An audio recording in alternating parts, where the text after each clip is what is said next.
All right. Again, thank you for coming tonight. And we have an amazing guest today. And we had to book him for like, I don't know, when 4 months ago. Joseph, you're such a good liar.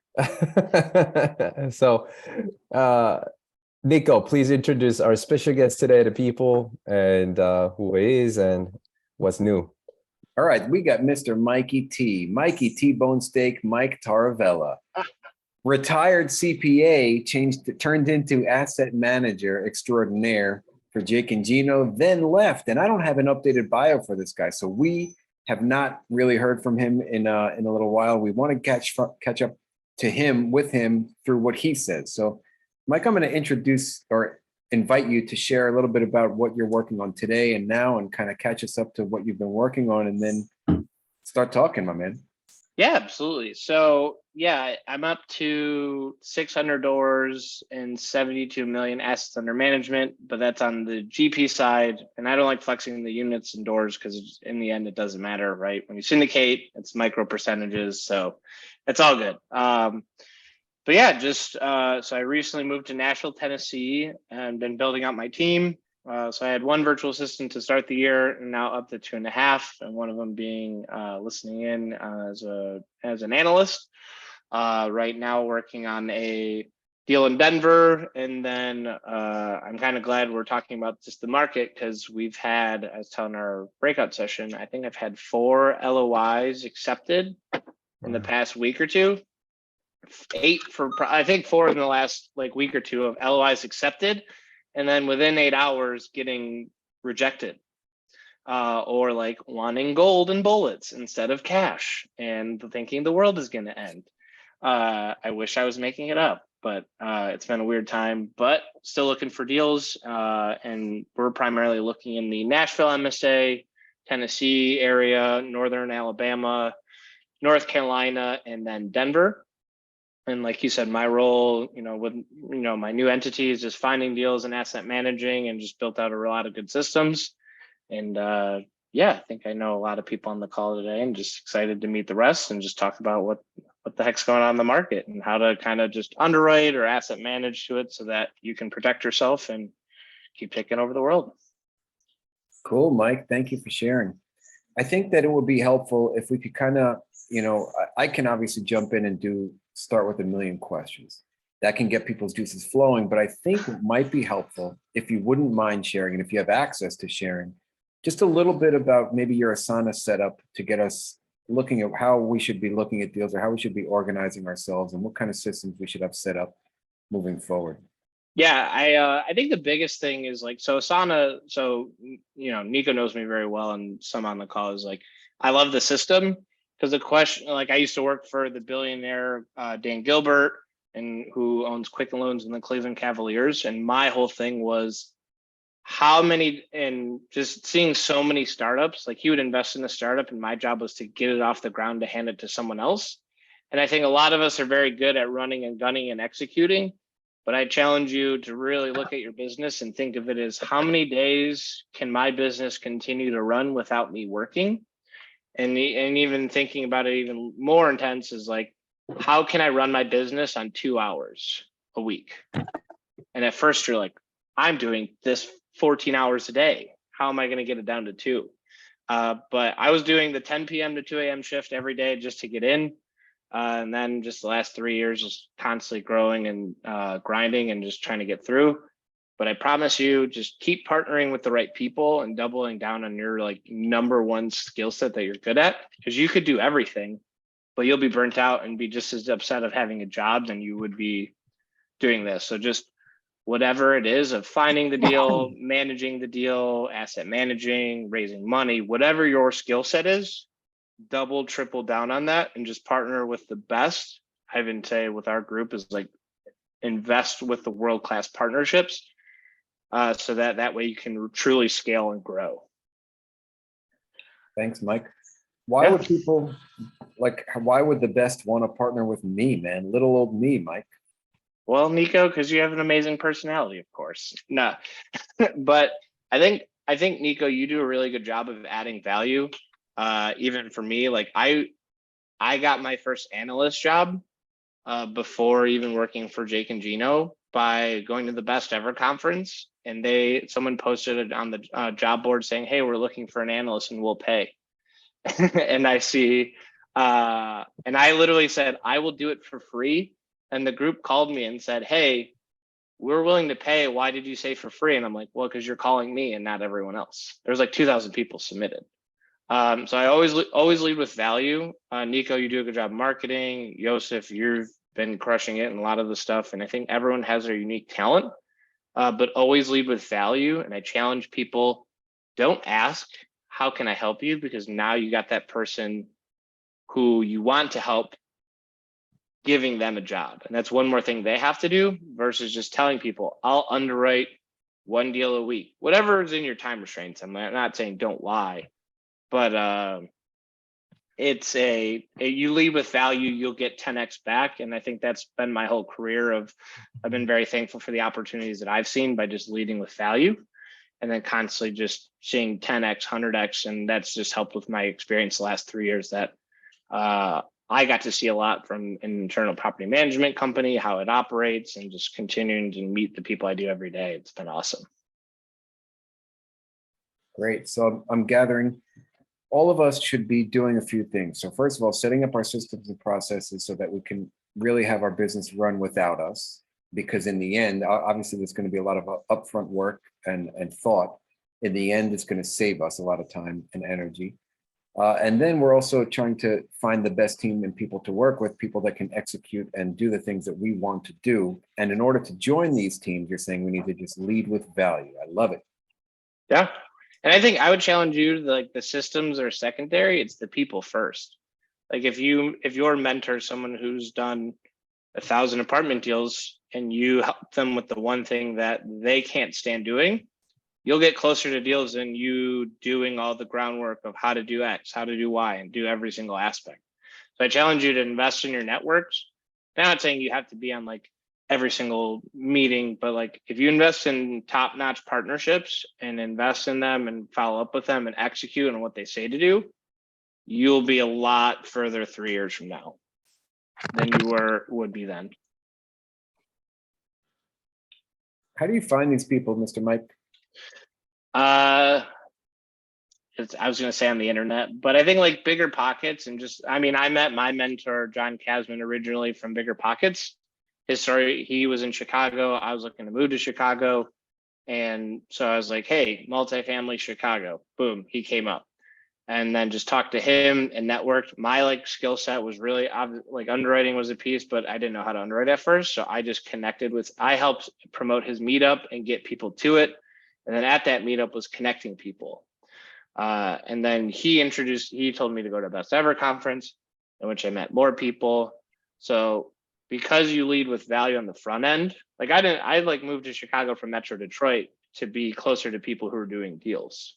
And then it evolved into like, I'm leaving Chicago to work for a group that has 1,500 doors. So it's just, you never really know how it goes. And even now I've had people who are doing 100 million a year reach out to me and talk to me. So if you lead with value and execute on that value add, whether it be, I mean, I was doing free blog posts for people and I'm a terrible writer. I was underwriting deals for groups for free. I was starting a podcast, but whatever you can do to help promote other people, people will take that much further and just help you grow and scale. So whoever is that best person in your network, and even asking them, who's the next best person I should call? If you've add value, help them grow, or even like left a good impression on them, they'll do an introduction instead of a cold lead, and you'll get a much better conversation doing it that way. Really, really important. I love it, Mike. And you said this earlier. We can do anything essentially, but we can't do everything. So we want to seek out those people that are already successful and be a part of their team. I struggled with this a lot, and you helped me through this a lot too. Trying to do everything myself, trying to be the guy, the person doing everything, and it just doesn't work, especially with a full-time job. Yeah, it's not easy, but also it's like I've learned in multi, it's just whether you're buying 5 doors or 500 doors, it's, do you have your key principal? Do you have the property man? And people think partners is just like equity, but it's like Do you have the vendors? Do you have the lawyer? Do you have the banking relationships? And that takes time. But like a hockey stick growth growth, it takes a long time to get traction. Like I told my girlfriend, and then we even joke about it. It's like, I'm never going to make money doing this. I don't know what I'm doing. I'm just working 16-hour days. And now she makes fun of me. Is like, well, now look at where you're going. Now it's just like hiring team members. Like it's very surreal because like 3 years seems long in the thick of it, but in the grand scheme, it's like nothing. It's not even high school. Exactly. I know it's really hard to think like that.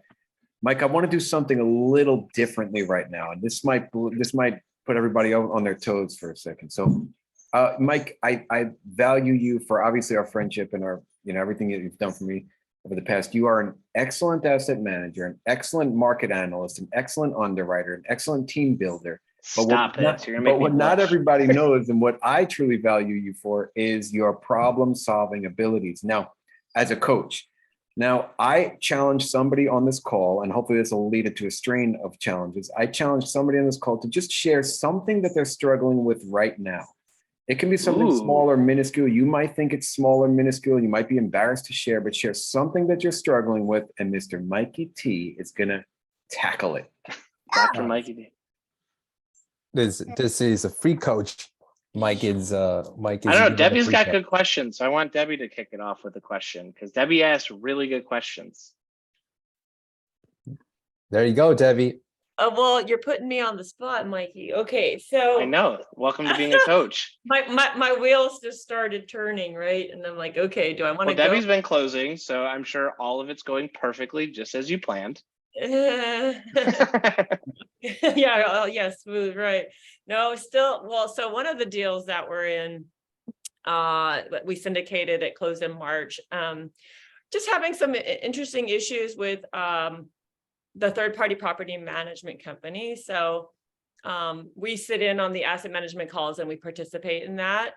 And so we're learning through this process, but what's the challenge has been, and how do I summarize this so that it's not too much detail, but just get the gist of it. So I know you talk about in your coaching calls for asset management, you kind of have this weekly pulse report that you expect your property management to share with you. And we're getting some of that pretty good, but we're having issues with getting more information. Like for instance, they utilize Appfolio, which was one of the main perks to joining, to having them, to hire them and manage the property, to have access to all this great reports, except that I don't know if this is normal, but they're not being so open and transparent with our access to Appfolio. So we're trying to just monitor the performance of the property on a regular basis, have access to, all the stuff that's probably more available in that folio. We haven't seen the back end hardly at all. All I see is the statements. So how is this okay? Or how do we go about trying to manage and track the performance of the property? And they've refused to. Yeah, we're asking them for access, view only access for owners, and they're just not comfortable. Maybe they're in a small town maybe, and they're just being more private. Yeah. How much is this acceptable? Where do you push if they're actually doing really great on the operations? And is it a big deal? Yeah, but they're doing a great job. Yes. And everything else. Yes. Oh, okay. That makes it a little bit better. Can you see a rent roll? No, We can get one. we have to ask for every. Seen one. We haven't seen one. No. Okay, so they should definitely be giving you a rent roll because like asset management is very simply broken down into 3 numbers: physical occupancy, because if you don't have bodies in, it doesn't matter what your expenses are because you're not optimizing the revenue. And so you have to go to your marketing. Economic, that's more of your collection. So if people are in but not paying, that's the problem. And then your last is cash balance. If you have people in, you have people paying, your only risk is overspending.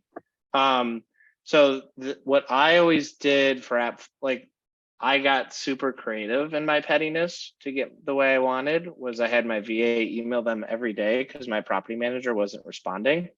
So I was like, can I just have accountant access in Appfolio? And so you need to see a rent roll because you need to make business decisions.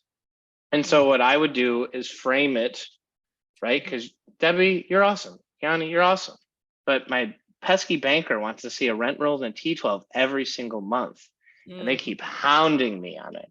So mhm. always blame someone else strategically, right? Hey, Mr. Broker, I would love to buy this deal, but my pesky partner Mike says I can't buy it because the median income is too low, or that my lender won't lend on it. So so I think I would just frame it as like, hey, I really need this. I don't want to have to bother you. And I think we just need to be able to all on the same page, just see it. But I think because we're like right now it's doing well, and I just don't want you to set that precedent. And I think frame it for them too is like, I don't want to have to bother you every single Right. time. You- So yeah, how we've can talked I get about this that, report? yes. You got a Chris Bossum, a powerful how question. How can I get this report without bothering you? Because your time is money. Okay, so the monthly T12 and rent roll, yeah. Okay. Yeah. Profit and, the balance statement, I mean, the profit and loss, I guess we can just, Well, we see the balance on the statement every month. yeah. Well, if you know how much cash you have, Mhm. like I can tell you, if I have over 120 grand in the bank, it's a good month. Sometimes the P&Ls, some stuff gets, yeah, I do see it in the chat. Yeah, you definitely need the P&Ls, but I know my numbers like very well with our property and what's going on, and I do review them. But yeah, you definitely need T12 and rent roll like access without having to call someone. Yeah. I Okay. think that what they may be doing is like, oh, hey, we didn't work on this yet. And I think it just framing as like, you're doing a good job. I just need access to this because our banker's asking, and then just like leave it as that. Or even just say for the rent roll, we would just really want to understand what our market rent is and just like tinker. Like when we took over a 36 unit, we were trying to find the ceiling for rents every single month. And we just found it literally 2 months ago after 18 months. Ah, So okay. Interesting. All right. Well, thank you. And thank you, Angel, too. Okay, great. yeah. See, Debbie always asks good questions. That's perfect. Real life case study. I think we need some more of those. Anybody else have something that's on their mind? I promise you it's not too little. I promise you it's not too big. I promise that's not too outlandish. It's all good with us here. So I would say so everyone's making hundreds of millions of dollars in this market and has every idea what's going to happen with lending and interest rates in the next 6 months. Well, I mean, we've got two separate issues going on, but our property management company dissolved. And so we had to That's a new one. Oh yeah, that's a new one. It's Wayner. If you ever heard of them, they dissolved. And so we were left in a horrible situation, and now we're paying $16,000 a month to be able to pay taxes this year that are due in like February to play catch up because they weren't being escrowed. But that's a whole different problem. The issue we have is that the new property management company is using, I think it's Front Page and a Real Page. Real Page. Yep. Okay, and we can get no reports off of it.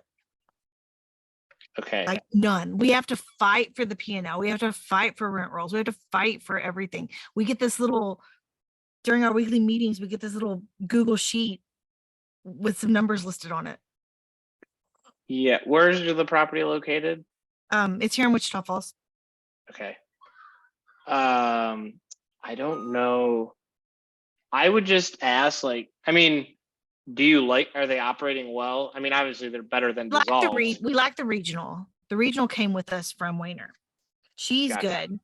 I think The infrastructure is not ideal. Well, we haven't been with the other company since like October. I don't even know anymore. Actually, they're back August. I say October is still fresh. Yeah, I think it's like, yes, you need to know the numbers, but it's like, as long as you know the execution is there, and I know it's very hard with third party, it's not ideal. But I think it's like building that trust with them, right? So like at the end of the day, do you know your occupancy? Do you know the upcoming leases are getting renewed? Are people paying? And then like from there, it's like, because like our property manager, I mean, full transparency, I don't care for him. Like I know his strengths and financial reporting isn't. I know my strengths are, so I'm okay with that and can live with that. If I had to fix something for the resident, the world has ended and we've all died. Like I shouldn't have a tool in my hand. It's not my thing. So I think it's just super important. It's just like build upon that. It's like, and it's still relatively new, but I would say like, if you know your physical, you know your economic, you can check in your cash and know how it's going. One of my things is I always have 1 month. I try to estimate taxes and escrow and keep it in the cash balance and never budge from that. And same with insurance, because those are your two big tickets. But we've had banks miss escrow. We had a bank partner in the last year forget to charge us interest on our interest only loan. So like when we refied, they're like, hey, you actually owe us more money because we didn't charge you interest for 6 months. Like stuff just happens. So at the end of the day, it's like, as long as it's executing, you kind of get some visibility. But I think then like RealPage is like a very sophisticated thing. It's not like a Yardi, but there should be systems. And I think it's just asking like Debbie, how can I know this information? And then just frame it like the bank and that aspect of it too. We were using Resman before, and even though Resman sucks, it was better than this. Yeah. I just have seen all like the different reports from just my background being a CPA. So it's like it's kind of like third party management. They all suck in their unique ways, but we all need them at the end. Unless someone's a property manager on this call, you're We have doing one great. more property, and we're starting our own property management company because we buy in our backyard. How many units do you have? Um, Or when's that? we're gonna close this one before the end of the year, and this one's 88. And we have a 72, so that's like what, Okay. 150. Okay. Just be careful with that. I don't know which all falls in how many management, but then comes the question, is self-management the highest and best use of your time? Oh no, we're gonna create a property management company. Yeah, but if everyone quits that company, then you become the call, and then it's like, is that your call? Oh, Is no, that your highest? I'm best not use? a property manager. I Okay. spent some time there this summer, and there's a drama that happens on site that I want no part of. You're no nonsense, and that's a good thing. So I challenge you to just either find someone who like, I love it, and just partner with them on deals. Like, because even looking at bigger groups like Brookfield, they partner with like really wealthy like equity groups on deals and get equity that way. So if you find like that hungry person that wants to and very passionate about property management, go for it. But I challenge you to do that, then go down the rabbit hole, because then your only answer to get better people is to buy more properties. And it just kind of, the whole problem flips on its head. So just be careful. I'm not saying it's like right, wrong, or indifferent. We all have different paths, but just be careful. I can give you my contact, and we can have therapeutic sessions to make you feel better about it. Oh, that sounds awesome. Yeah. Cool. Anybody have questions? And we can talk about underwriting too as well. I'm very good on like underwriting as well. And so any questions, but I'm sorry, Ralph, I interrupted. Yeah, Ralph Jermaine, good to see everybody. I got pretty basic questions here. They're just questions.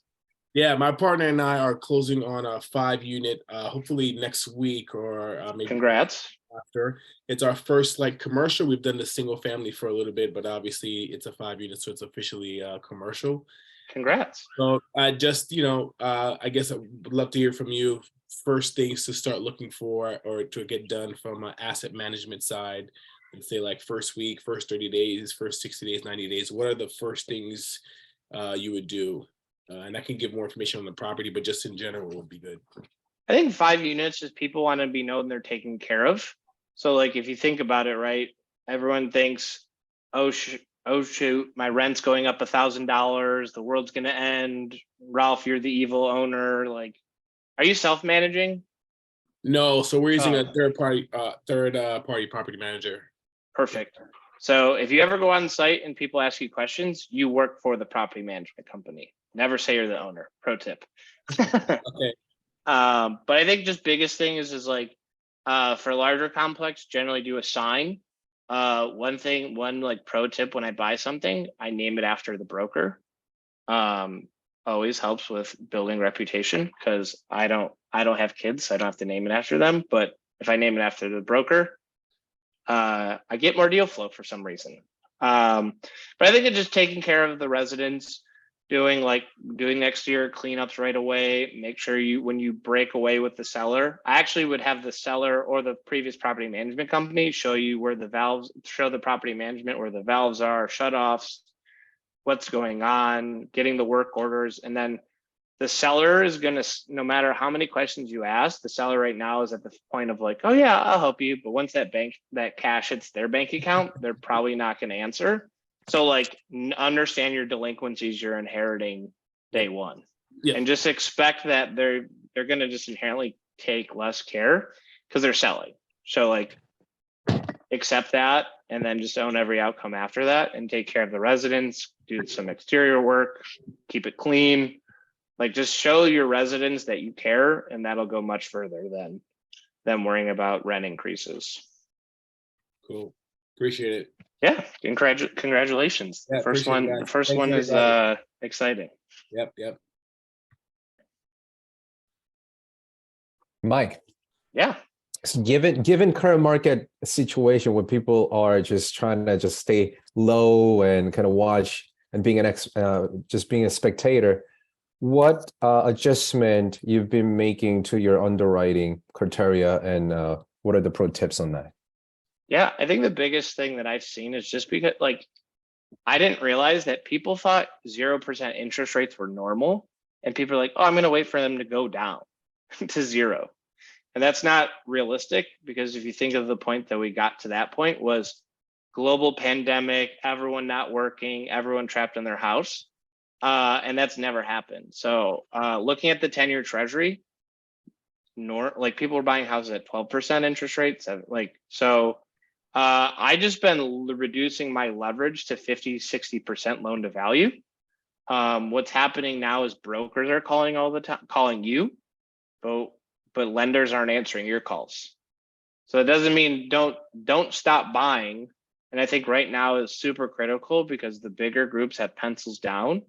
But if you keep calling, even if you don't buy a deal with a broker, you can get a lot of market share of attention.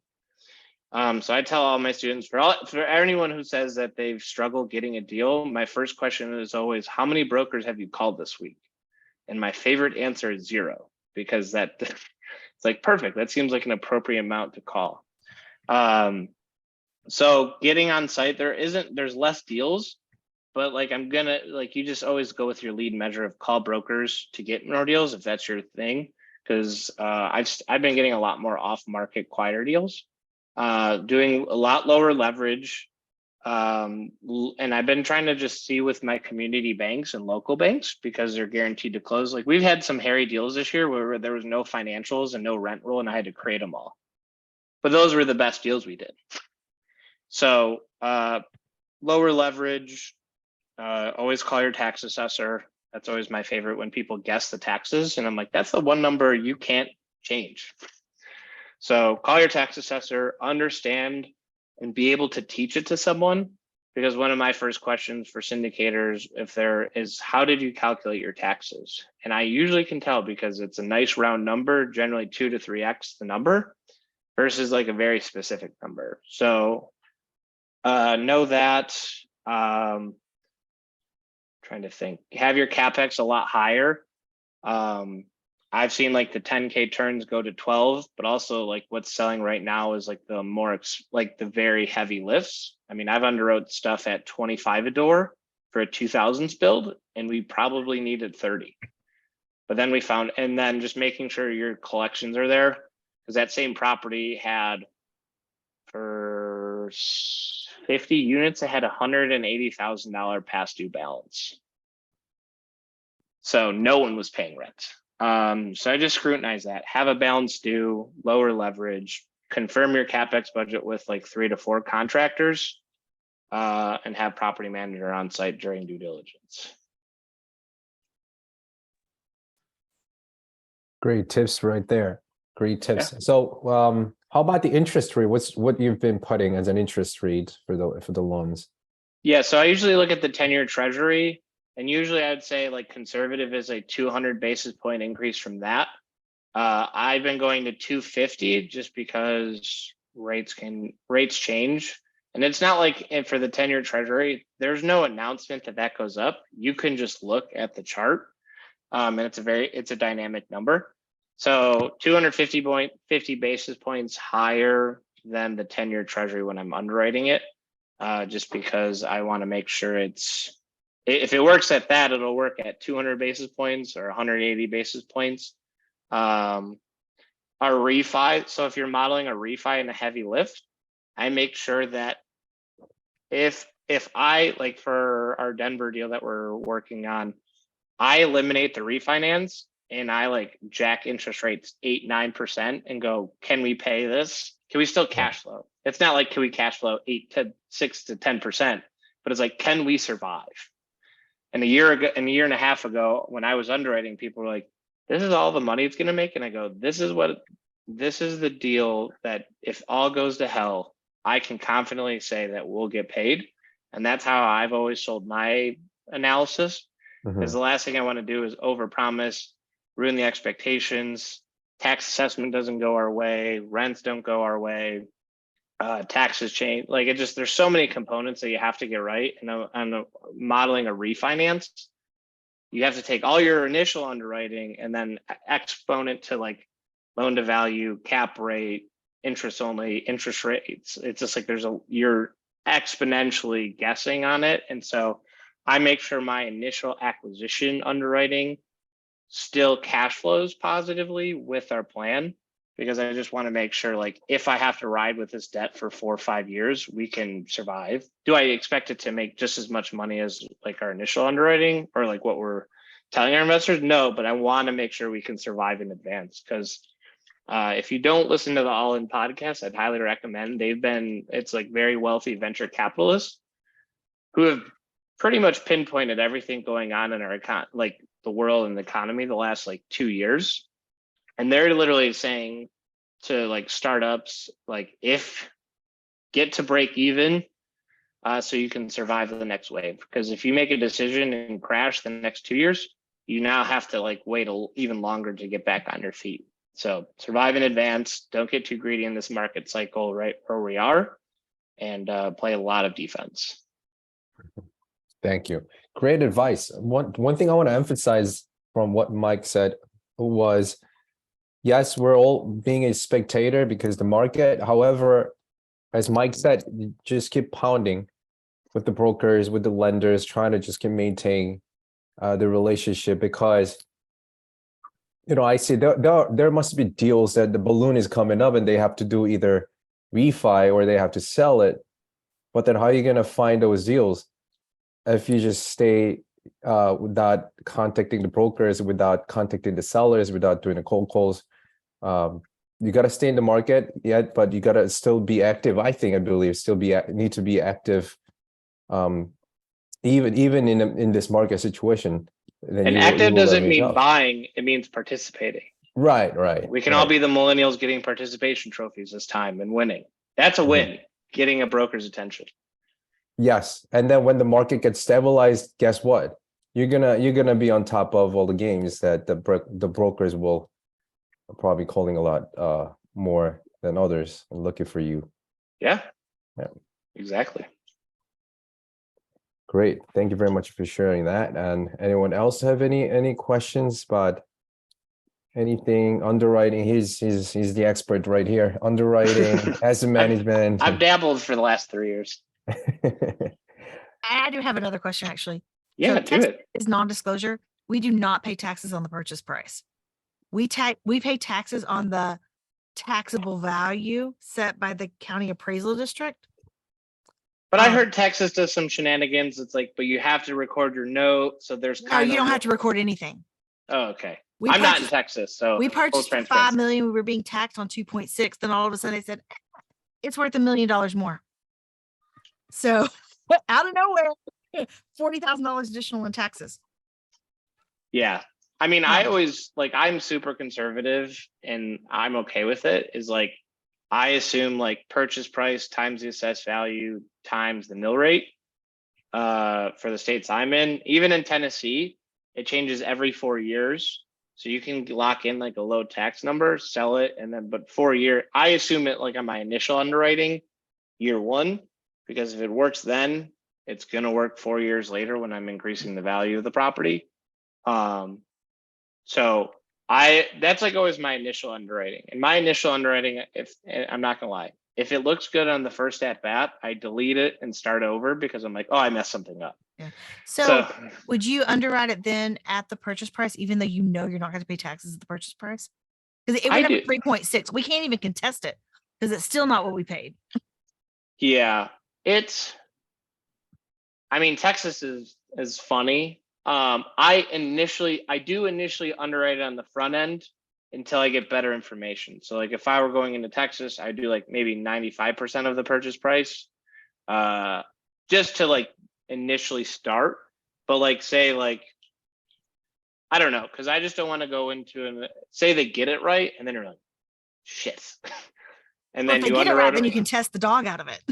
Oh yeah, but then you're paying lawyers, so it's like you're paying it from someone. Lawyers, taxes, it's something. It's just I'm not in Texas, so I can't be like I'm an expert in Texas tax Well, there's analysis. states But that are I the same way. yeah, I just initially do it that way until I get better information and can All right. call people. But like it goes back to the network of like, hey, if I have a good tax contester, hey, what should I put for this number? Yeah. And I mean, a lot of your expenses for those underwriting, you can call like a property manager will know how to operate it all. The tax assessor will do the taxes. An insurance broker will give you the insurance, and that's how you know a good property manager. So when you actually do get the deal, you're like, oh, hey, you know that person I bugged the hell out of to get these underwriting numbers in line? There you go. Yeah. Well, no, we use the same lawyers Ashcroft on the tax contesting the tax. They know what they're doing. Yeah. And it wasn't, we're like, yeah, you probably don't want to contest this. Yeah, that's opening up Pandora's box. So, right? You just Yeah. play, golly, that sucks, and Yeah. pay way less. Well, and because we weren't being escrowed. So then we stacked another 40,000 in taxes when it wasn't escrowed, and we have to raise those in 4 months. 3 months. Yes. Yeah, I mean, it's not ideal, but you could. It's not. It's not ideal, but I think like stuff happens in this. Like I said, our bank didn't charge us interest for 6 Yeah. to 8 months, Same situation. and then they didn't escrow. They forgot parcels of land for that. So you know, you're only as good as the information you have. So I think like have grace in this business. I used to like kill myself of like I need to do a deal. I need to do this. Measure your lead measures, and the rest will follow. I'm sure I'll get more chill with the chaos the longer we've been doing this, but Well, I'm if not you're there. starting a property management company, you're going to be HQ in the no, chaos. our partner is going to be doing that. All I do is people. See, perfect. Perfect. Who, not how. Mhm. Any other questions? You guys have been quiet. And I know many of you, so many of you are lying. I got one. Yummy. Hey, if you were to buy something today, would you, what's the shortest term loan you would get, like a balloon loan? Check your crystal ball. I know you have a crystal ball on interest rates in there, so. Yeah, Would you do as little as a 3-year? Would you do a 5-year? I do Okay. 5-year. Okay. I mean, technically, for the people in charge, we're not in a recession. Average recession is 18 months. So I would do 5 years. I've lost a lot of deals by not being very sophisticated with my debt. And I've studied like a lot of the floating bridge debt. And so like I saw really big groups. But I would do like 5 years because you figure we haven't hit the recession. If it starts tomorrow, right, that's 2 years. Plus you need some rebound for it to go up. So I always do like 5 years and then try to extend. But I'm also like in that instance, I'm trying to do like community bank or some regional banks that I have good rapport with. Okay. So I always do 5. You could be more aggressive, but like I said, play as much defense as you can. Good call. And if the deal makes sense with a 10-year term and you don't have to refi, great. Just keep it rolling. You're looking at 2-year one, but it just seemed too short to me. Yeah. Had a lot of value add though, but who knows what the rate will be. Yeah. Higher. It's okay. I don't think it's a terrible thing to go for the 2-year loan, right? I mean, I think there's definitely ways out of it, and you can also always extend depending on the loan or the bank. And there, if like Mike is saying, there's a lot of aggressive banks, community lenders that are willing to step in if they're seeing value in it. So Yeah, I if it's I a would- 2, yeah, if it's initial 2 and then buy 3 extensions, Hmm, you know, whatever makes you sleep easy at night is that answer. not for two. Okay, well, yeah. All right, that's good to know. Yeah, Thanks. I don't want you to lose any sleep, Keani. Oh, I like my- guys, we are just past 8 o'clock. It's other meetups are starting, other things are starting. We're gonna wrap it up, but if anybody has a burning question, we would love to hear it. I'm gonna throw my stuff in too. So my contact information, social media handles, but yeah, I'm open to go longer too, whatever. I don't know why that's Jamie's Gruber's face, so I apologize. I must have hacked his Zoom. Don't tell him. But yeah, here to help anyone. I have a question. Yeah. With regards to Asana, like if your property management's using AppFolio or Buildium or whatever, do you do anything with your property management companies through Asana? Like, do you manage any CapEx projects through there? Are you just communicating with your team, or how are you using Asana? Yeah, that's a great question. So I use Asana to run like my life, and then in return, the property managers are going to do it. So I can do this. Hold on. Let me see if it's like PG. I don't want to make sure I'm not like ruining people's day on this. Oh, it's fine. Perfect. So I can share this. So like I do like can everyone see this? Does this look good? I only see Debbie. Perfect. Nico. All right. So like our goal, didn't update this, but like our big quarterly goal is to refi and then get 5 residents with the washer dryer program. And then we needed to just collect, to get the refi, we needed $42,000 in rental income. So I just used this. Our huddle is like going through a detailed rent roll every week and then just going through this. Like, hey, let's go through the renewals, laundry flyer, net promoter score. Hey, for Rhino, this is actually one thing that's like super important. If anyone on this call is using Rhino and the resident renews, you do need to create a new Rhino policy. So fun fact, like remove the dead trees, put the pictures there, wash the sign, put in new mailboxes. Like I use this to like on our calls, like what tasks need to be done. And we have a goal, we have to get 4 leases by Friday. From there, go super. My VA does this. So we have originally no original leased units. I think this needs to get updated.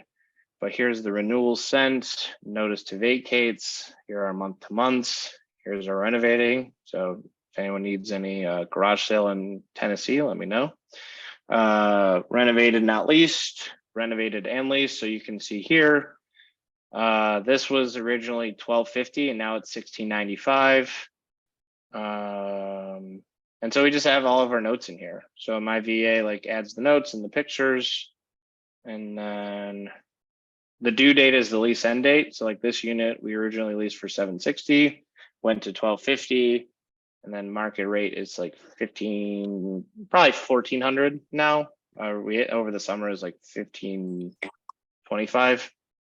So we're just always updating this of like send on renewal. I'm sure there was a story behind that one.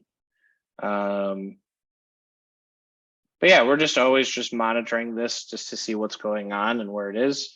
And then we have like our partners one. So first thing I always do is start with like, if I were to do it again, start with traction. You don't even need to buy the book, but just the level 10 meeting. There's an 8-minute video on YouTube on it. So you don't have to buy the book, and schedule it out like this. So then everything is captured, because when you have all the stuff going on in your life, you'll never remember.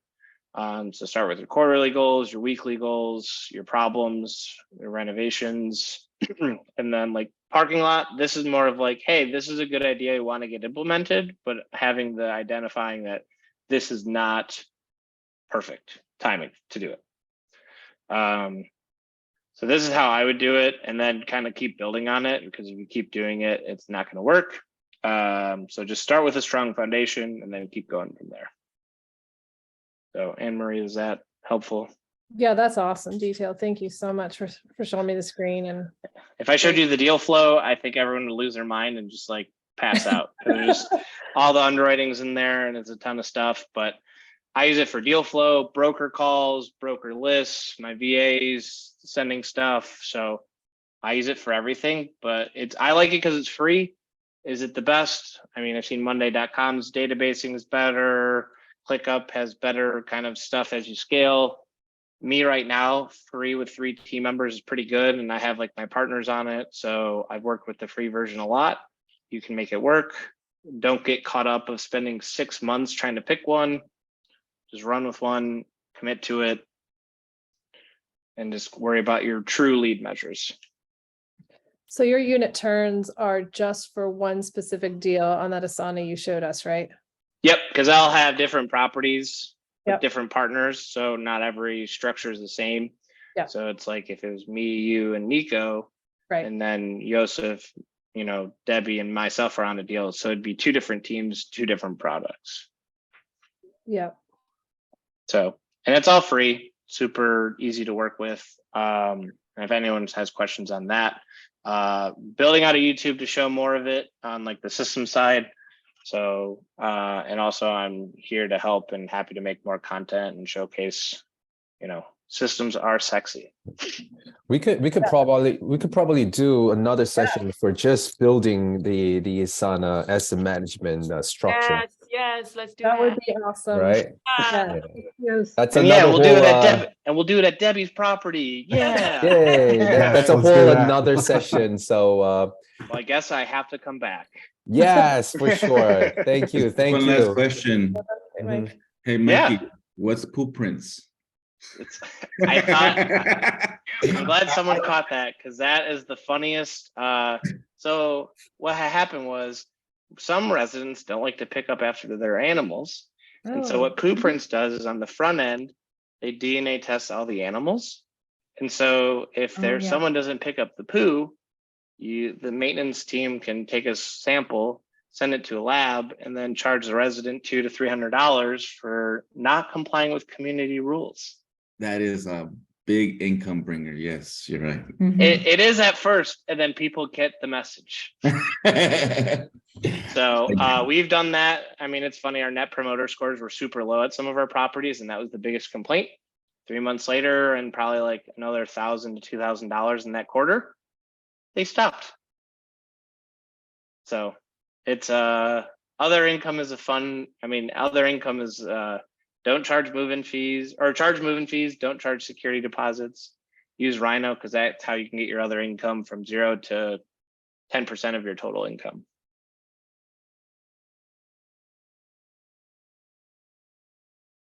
Great. All right. Thank you very much, Mike. And Yeah. it's been great drop-in of knowledge and pro tips. And how can people reach out to you? I know you put what's your social media handle and Because no one can spell my last name, at Value Add Mike. I think there's only one for now until I get hacked and stolen, but right now at Value Add Mike. And if anyone has any more thorough questions, email me at invest@valueaddmike and .com. And yeah, happy to be here. Super thankful for everyone listening to me, and just let's take over the world and make a lot of money together. All right, great. Thank you everybody again for coming, joining our meetup tonight. And Mike, again, thank you for dropping the huge knowledge and pro tips. We do this for the next month and second Wednesday. We will see you again, Nico, right? Yes, thank you guys so much. Have an awesome night. Great. See everyone. Thanks, guys. Thank you. Thank you.